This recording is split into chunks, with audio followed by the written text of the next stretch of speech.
the San Antonio Spurs select Victor Wembanyama. Magandang araw mga ka-Express Info. Dahil wala pang laro si Kai Sotto, ay balikan natin ang ating ginulat na mundo series na kung saan ating ikokompara si Kai sa iba pang mga elite big man na nakapaglaro na sa NBA, past and present.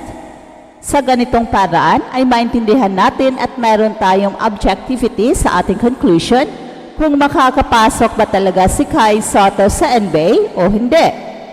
Pero bago yan ay meron muna tayong pasasalamat. Kahit hanggang ngayon ay marami pa rin nagsasabing makakapasok si Kai sa NBA, yan ang natural na reaksyon ng mga taong first-hand na nakakakita sa laro ni Kai. They realized how skilled and big Kai Sotto is, kaya lahat makapagsabing malaki pa rin ang potential niya na makapasok sa NBA at age 22. Pero bago tayo gumawa ng conclusion, ay ikukumpara muna natin si Kai kay Victor Wembanyama, ang arguably the best modern big man sa history ng NBA. Height.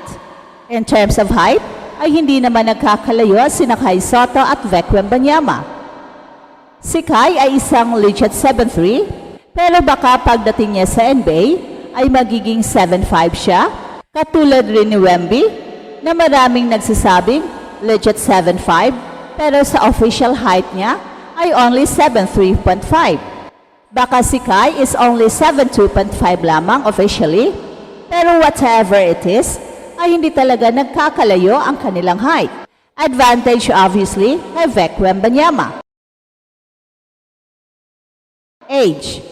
In terms of age naman ay parehong napakabata. Si Wemby ay only 21 years old, pero naghahalimaw na sa NBA and now considered one of the best sa NBA.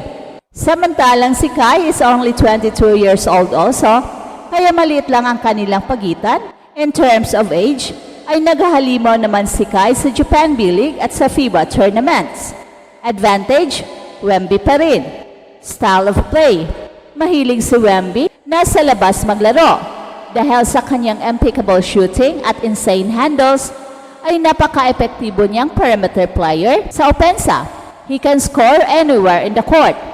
Samantalang si Kai ay isang mid-range player na nabubuhay sa ilalim and he likes to play back to the basket na merong deadly mid-range jumper that extends to the three-point line. Advantage, Wemby pa rin.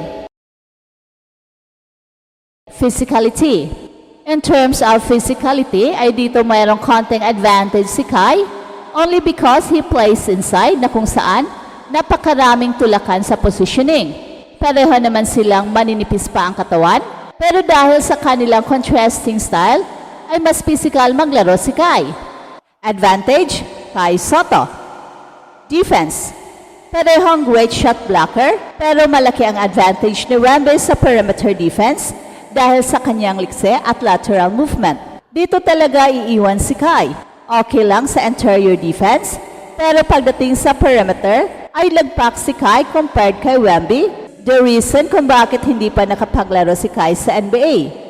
Conclusion, mas magaling man si Vic Wembanyama over Kai Sotto, pero the reality remains na hindi rin masyadong malaki ang kanilang agwat except sa perimeter defense and lateral movement. Pero dahil iilan lang ang mga katulad ni Kai sa buong mundo, ay ito ang magbibigay sa kanya ng chance na one day kukunin siya ng NBA and in the process, make history as the first homegrown Pinoy to play in the NBA.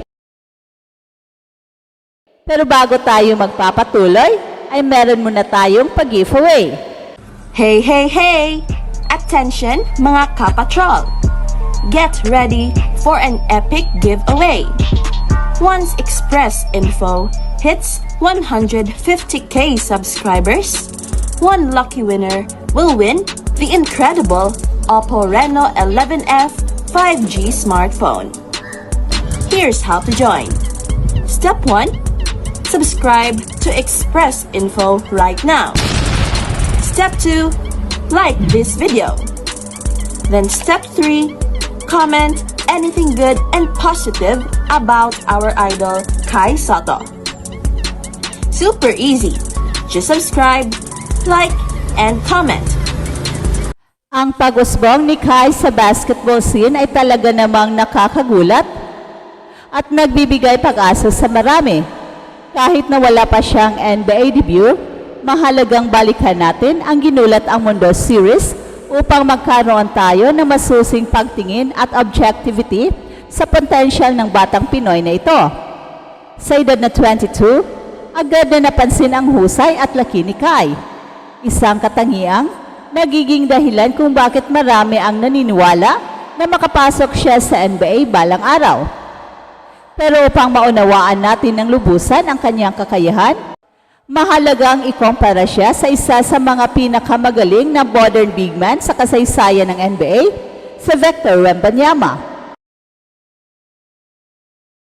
Sa usapang height, halos magkapareho na sina Kai Sotto at Wembanyama. Ayon sa mga obserbasyon, si Kai ay may taas na 7'3" at maaring umabot pa sa 7'5" kapag fully developed, na halos katulad sa mga haka-haka at sabi-sabi sa kaso ni Vic Wembanyama na sa official measurement ay nasa 7'3.5" lang. Pero maraming naniniwala na totoo pala ang 7'5". Bagaman may konting debate sa eksaktong taas, malinaw na pareho silang towering presence sa court. Pagdating sa edad, kapansin-pansin ang slight edge kay Wembanyama dahil sa kanyang pagiging 21 years old lamang, samantalang si Kai ay 22 na. Gayunpaman, ang maliit na pagitan na ito ay hindi hadlang para ipakita ni Kai ang kanyang husay, lalo na sa larangan ng Japan B-League at sa FIBA tournaments.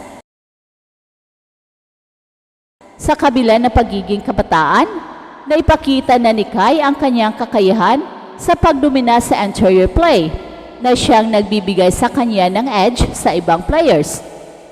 At isa sa mga mahalagang aspeto ng laro ay ang style of play. Kilala si Wembanyama sa kanyang malawak na range. Hindi lang siya effective sa loob ng paint, kundi pati na rin sa perimeter dahil sa kanyang impeccable shooting at insane handles. Kaya naman nagiging versatile siya at nakakagawa ng scoring sa iba't ibang parte ng court. Samantalang si Kai ay mas nakatuon sa mid-range at interior play. Kilala siya sa kanyang deadly mid-range jumper na umabot hanggang sa 3-point line. Bagaman hindi pa ito ganap na nailalapat sa modern game kung ikokompara kay Wemby, sa aspect na ito, malinaw na mas advantage sa Wemby pagdating sa shooting versatility. Sa physicality, may konting advantage si Kai dahil sa kanyang style na mas agresibo sa loob ng paint. Dahil parehas silang maninipis ang katawan, mas nakakagamit si Kai ng kanyang physicality sa close range play, lalong-lalo na sa pagharang at pagtakol ng positioning sa ilalim ng basket.